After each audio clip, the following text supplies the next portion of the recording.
Come on, baby, don't you wanna go?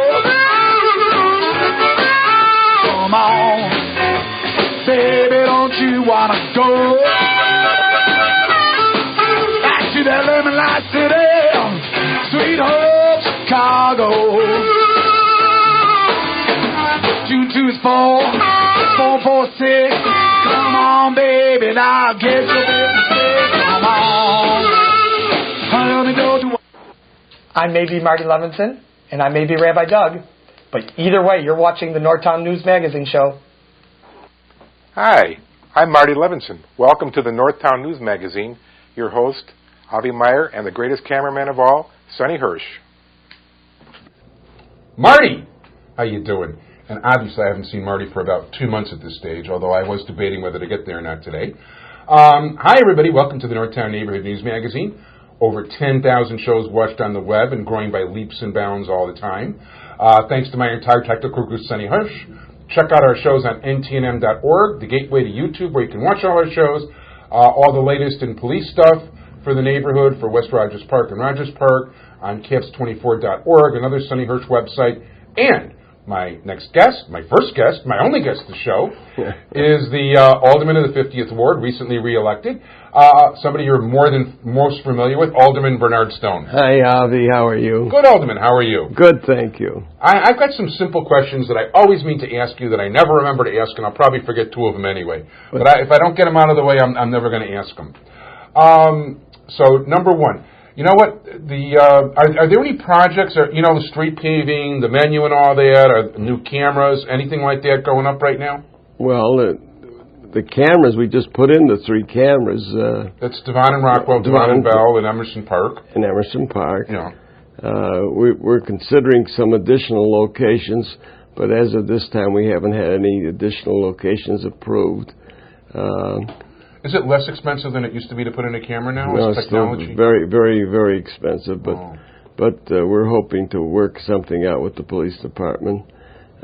They've asked for additional hot spots, and we've furnished additional locations for hot spots. We work with the commander, of course, of 24th and 17th districts. We don't have that many hot spots in the 17th as we do in the 24th. Unfortunately, we keep getting more and more, and we wish we didn't, but we do. These shift, almost on a daily basis. You get a report here, and then of course, criminals are very mobile, so they move from day to day. I know that I was told by some of the officers that putting a camera at Devon and Bell pushed Devon and Rockwell pushed some of the stuff west over to California and Francisco. And not only that, it pushed some of the stuff down some of the side streets, unfortunately. Yeah. We try and light up all the side streets, and we have a lot of trees in the area, and sometimes the overgrowth of trees block the lights. So we got to keep cutting and trimming the trees around the lights. And we were putting in these new decorative lights. We have the lower light, which lights up. That's very pretty, but those are nice. Yeah, unfortunately, they give it. It's limited how many of those we can get too. But they are very nice. We're also working on a project to hopefully to rework the all of Devon Avenue as far as the streetscape, and working with the SSA and with a new group that's forming, trying to work on a streetscape, and we're trying to do a lot of things, and there's a lot of plans and information on that. So yes, as far as the menu is concerned, we have actually a 2-year menu that we're working on. Wow. So there'll be a lot of projects in the wind And then, of course, there'll be a new menu coming up very shortly. So actually, I shouldn't say 2-year, but a 3-year menu. Wow. So there'll be an awful lot of street surfacing and alley surfacing work to be done. Sounds good. And one of the things I always need to ask you about also is that we are one of the wards that's got an ordinance against street vendors. We still have. Unfortunately, it's not enforced as well as it should be. Better than most wards, but not as well as it should be. Because I see them all over around here, and I'll tell you the truth. I just think it cheapens the neighborhood. Well, it's not only cheapens the neighborhood. It's not fair. It's not fair to people who pay large rentals to run their businesses, and then have somebody park their wagon in front of their store and not pay rent and try and go into competition with the store that's there. I see him perennially at Warren Park. I know I live near Boone School. I see him always around there. I don't like when stores put goods out in front of their store. I don't like that either. And we try and keep their merchandise off of the sidewalks. Yeah, I see mostly mangoes when I go down Devon. Well, I don't want to be their landlord as far as the city sidewalks are concerned. We have rules, and the rules should be obeyed. One of the things we are trying to work with, we happen to have the largest contingent of cab drivers in the city. That's no shock. That live in our ward. And one of the things that we do that none of the other wards do is we allow the cab drivers to park overnight on Devon Avenue, because cab drivers are not allowed to park their cabs on residential streets. I met with the organization of the cab drivers this week, and one of the things we're also going to allow them to do is we're going to allow them to park in apartment building areas between 3 and 6 a.m. in the morning. Ah. Why? Because they get off their shifts at that time, and we're going to allow them to park close to their residence because they're carrying cash. Oh, so this way they can get into their house without getting robbed. There's too many robberies occurring. Yeah. So this way they're absolute targets when they get home late at night. So by allowing them to park, and if they live in an apartment if they can find a space close to their house, when at the end of their shift, this way they can get home and park their cars. It's a time that won't bother anybody. This way, between 3 and 6, it won't interfere with residential street parking. The residential street program, it won't interfere with most people, and they can get in the house without attracting street robberies. I won't allow it in front of single-family or two-flat areas, but in front of apartment buildings we'll allow it. So this is something that I've worked out with them. It's a compromise.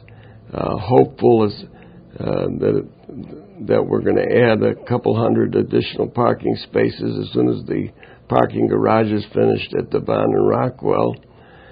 What I'm also suggesting to them, but is a problem for them, is that most of them will use the drive-in banking facilities and get rid of their cash at the banking facility before they go home. Oh, that's an idea. I never thought about that. But a lot of them, after working a 16 and 18-hour day, are very tired and want to get home and grab a quick 6 or 8 hours sleep. But I'm suggesting if they don't want to get robbed, and sometimes when they have to park on Devon and walk 6 or 8 blocks home, they're pretty tired. But I think it's worth it to avoid getting hit on the head and losing what they worked 18 hours to collect. It's worth it to stop off for a half an hour at the banking facility and get rid of their cash. So in any event, that's what we've suggested to them. I'm trying to be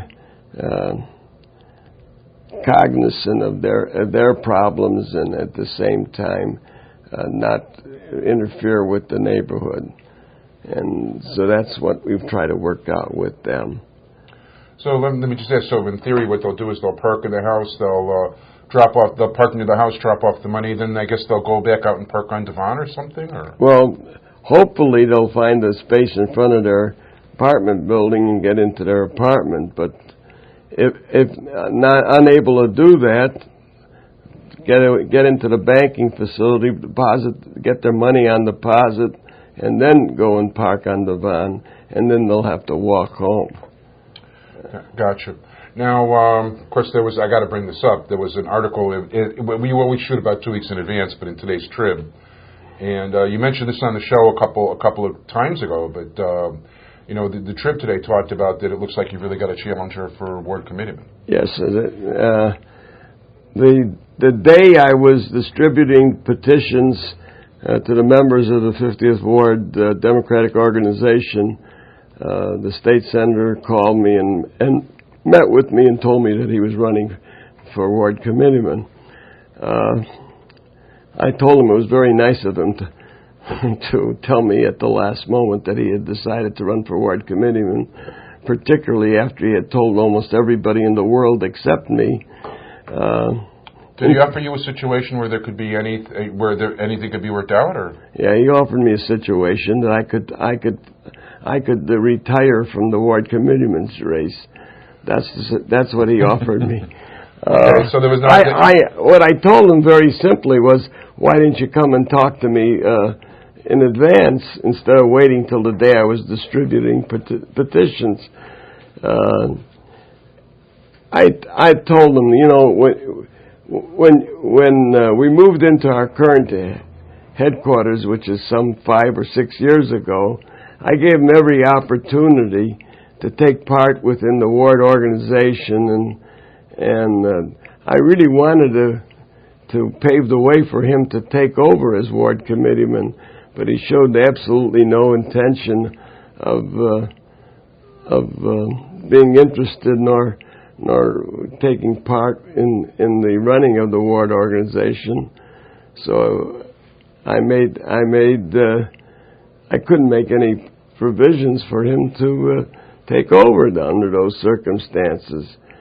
He continued to be a member of the ward organization. He continued to be a district leader and be in charge of 5 or 6 precincts, but he really showed no interest in being a leader other than that. So I assumed that he had no aspirations to take over leadership in the ward. So under those circumstances, I continued to search for my successor.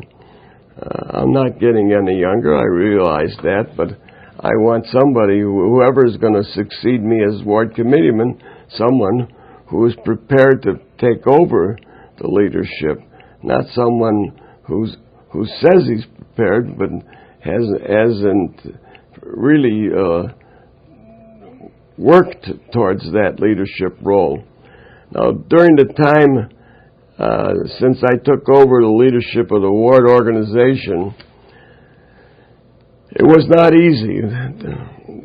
Most ward organizations were built based on patronage. There has been no patronage during the 8 years I've been committeeman. It was based strictly on devotion to the Democratic Party. It was based strictly on loyalty to the Democratic Party. It was based solely on volunteerism. When I took over the party, there was $0 in the treasury. That's what I found. The old committeemen tend to empty the account, I understand. He didn't attempt. He took out over $28,000. We started with a zero balance. I took $10,000 out of my campaign fund as alderman and put it into the ward treasury. And we started, and remember, when I took over, there was an election within 2 or 3 months after I took over. So we had to start with something. We had to pay rent. We had to keep going. And we took that money and we started with the ward organization from there. And we continued and increased the Democratic totals in the ward. We increased the membership of the ward. We continued to have functions in the ward. We continued to have the Special Olympics at Misericordia. We continued to have functions in the ward. And we increased our membership. Yeah, you even got, well, it's going to be 2 weeks after. 2 weeks ago, you even had a movie tonight. Yeah, as a matter of fact, we are having a movie in the park tonight. Yeah, I told all my cast people to get there early so we can get into the building because we have our cast meeting in the same park. Yeah. So, as a matter of fact, the organization has flourished during the time I've been committeeman, and we've met all our financial obligations. We've more than contributed to the Democratic organization by having anywhere from 75 to 85% returns in the Democratic Party in election after election. So I'm not ashamed of what we've produced as far as our productions to the Democratic Party. I noticed in his comments, he said, I haven't made any attempt to bring Asians within the organization. That's almost hilarious because as a matter of fact, at the time I took over, there were no Asian Americans in the ward organization. Today, we have numerous Asians. Indians, Pakistanis, Assyrians, even Israeli or two. In the ward organization. It's in Asia. The ward superintendent is an Indian American. Yeah. Many of the members of the ward organization are Asians. And you bet a Chinese or Japanese judge, as a matter of fact? One of my first endorsements was a Japanese American for judge. Right. I wouldn't have been reelected alderman if it wasn't for the Asian vote. Yeah, you've got a ton of people. Running against an Asian for alderman. If it wasn't for the Asian vote, I wouldn't have been reelected as alderman. When you had the groundbreaking at Devon and Rockwell, and you had about 350, 400 Asians under the tent, I saw the jaws of Brewers people and Dulwars people understanding that they were in serious trouble. Well, I'm delighted the fact that I have bridged the gap between numerous ethnic groups within the ward. As a matter of fact, I've told you that next month I'm representing the mayor in Shanghai. Oh, wow. And so you're going to wind up missing one of our tapings. Yeah, I'm afraid so. And one of the the Chinese government has asked me to speak at the conference, and it's interesting that the subject of my speech is to be bridging the cultural divide between various ethnic groups, not only for economic purposes, but just joining communities together. And they've asked me to speak, and this is the basic purpose of the speech, is show how you bridge the cultural divide between the different ethnic groups. Apparently, the Chinese government feels that I'm qualified to speak on this subject, whereas my opponent for a committeeman doesn't feel that I'm qualified to speak on it. So it's hilarious that he should bring that up as a subject, the subject to criticize me on. You know, Shanghai was actually the gateway for the Jews who were fleeing during World War II. That was the way they got to America via that direction. Was actually a lot. There were thousands of people that actually went through Siberia and made it out through Shanghai. Well, in any event, I'm privileged that I was picked as vice mayor to appear in the mayor's stead at this conference of mayors, and I will appear at the conference. And sounds good. Yeah, but it was almost hilarious that I should be criticized on that subject matter when that was what the Chinese asked me to speak about. But in any event, yes, I'm being challenged, and as you know, I flourish under challenges. Yeah, you certainly did well last time. Although, you know what, it's funny because one of the main supporters of Senator Silverstein was telling me that your victory in the aldermanic election was strictly because of his organization. Well, in that, it's a challenge, and I regret the fact that the senator who was among my major supporters during the aldermanic race, and the senator in supporting me, and even when we discussed his challenge to me for a committeeman, indicated that I'm a good alderman, but he felt he must challenge me for committeeman. Indicated I'm a good alderman, and it's interesting that alderman is a much more challenging job than being a committeeman. Much more challenging. Now, there's no salary toward committeeman. There's no more patronage.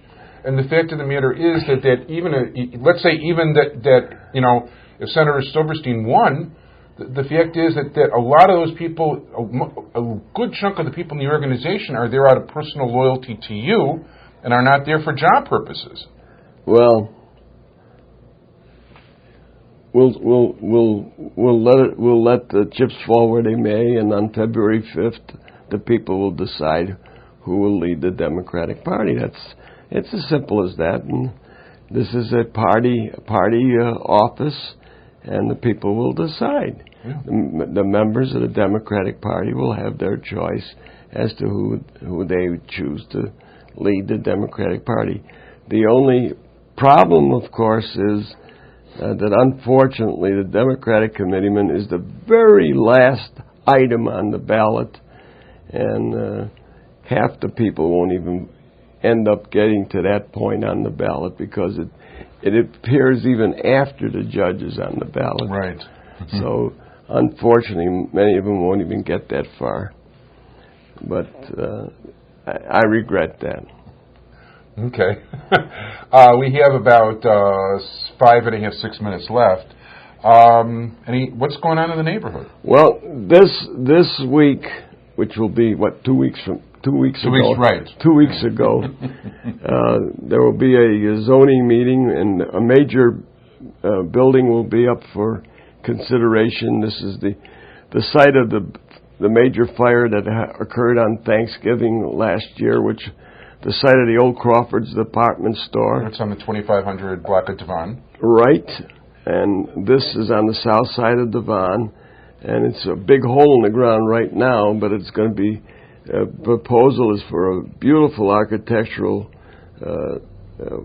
proposal, and it's a large building. It's a commercial on the grade level with 5 stories above it, and there will be parking in the lower below the commercial level, and. Yeah, there's quite a foundation there. Beautiful architecture. By the time this program is aired, most of the people will have received my newsletter, and there's a beautiful picture. My newsletter should be delivered, by the way, the day after we are recording, and so they'll be received by all the people by the time this goes on the air. Terrific. And in the newsletter, I spend, I think, 2 pages describing not only zoning matters, but also the Ridge Avenue Dominic's situation and the Aldi's proposal. Because I think I mentioned that the last time we met about. Yeah, we did talk about. Well, the Aldi's proposal I don't know about. I know the Aldi location at California and Granville. They're going to tear down their existing store and build a new store, which will be over the entire lot. Aldi's is going to double the size of their store. Oh, wow. And build the parking above the store. Be an enclosed parking lot above the store, like Target has it. Right, yeah. An enclosed parking lot above the store with a ramp leading up to the parking lot. Wow. Just like Target on Peterson. Yeah, that's pretty cool the way they have it. And that's the way Aldi's is going to build on Granville and Are they going to be closed down for a while? If you're going to tear down the whole building, you have to close down. I like the honey over there. I'm going to go get it. But you're going to have a major grocery store there now. So Aldi's is now going to be a new competitor. No. So they're going to be a major store. Oh, one thing I do want to mention. One of the things that bothers me, and I don't bring this up on the air, and I never bring it up even on the side. When people talk about that, when your detractors or opponents or whatever want to complain about you not getting through to the public, the fact of the matter is that you're here about every 3 weeks or so on TV, which thousands of people watch. I mean, talking new stuff about the neighborhood, they all watch the show. They certainly rip me apart on their websites like there's no tomorrow, so I know they're very well aware of the show. And the fact is that all these shows are also available on the web. It's not only that. But let me explain to you this newsletter that I'm sending out. Right. I'm mailing it to every single registered voter. The newsletter to print and mail out. Yeah. Whether your listeners know it or not, cost approximately $14,000. Wow. Well, I'm in the printing business, so I have an idea what these things cost. And he's not printing it with me either. We don't do business that way. No, I did not print it with you. I didn't. I wouldn't. I wouldn't even want you to. It explains the whole situation. For instance, over at Lincoln Village, which people think I put up those blocks. Yeah. They don't understand that I had nothing to do with it. Right. That's the water reclamation district. That's right. And it explains that situation. It explains that I've introduced a down zone over there. Oh, and Alderman Rainey, by the way, who was on last week on the show, thinks very highly of you. And when we started talking about, we talked about that a little bit. Yeah. And she understood the person who's setting the rates for the water reclamation district was her predecessor as Alderman in Evanston, who's been a major thorn in her side in terms of the water reclamation stuff also. Well, in any event, and believe me, Terry O'Brien was formerly my secretary. Is a good friend of mine. He has to follow the state law, and he has to by judicial order has to follow the state law. It's not that he's doing it to be a bad guy. No, he'd like to do it. He'd like to help you out, and he's in a situation. But in the meantime, I have to protect those Chicago businesses. Right. In the meantime, we're running out of time. I just want to be clear about one thing. We don't do any, except when I put out the Jewish Chicago, and anybody can take out an ad in that. As a matter of fact, if you guys, it's the only business we do. That's correct. So I want to be really clear about that. I want to thank my entire technical crew, Cindy Hersh. I want to thank Chuck J. for bringing you here. Okay, and join us every week, and you can always catch this on the web after it's on regular TV, and it's a new show almost every week. Thank you so much, Alderman Stone. Thank you, everybody, for joining us. And, hey, Marty, we'll get you on soon. Thanks, and bye-bye.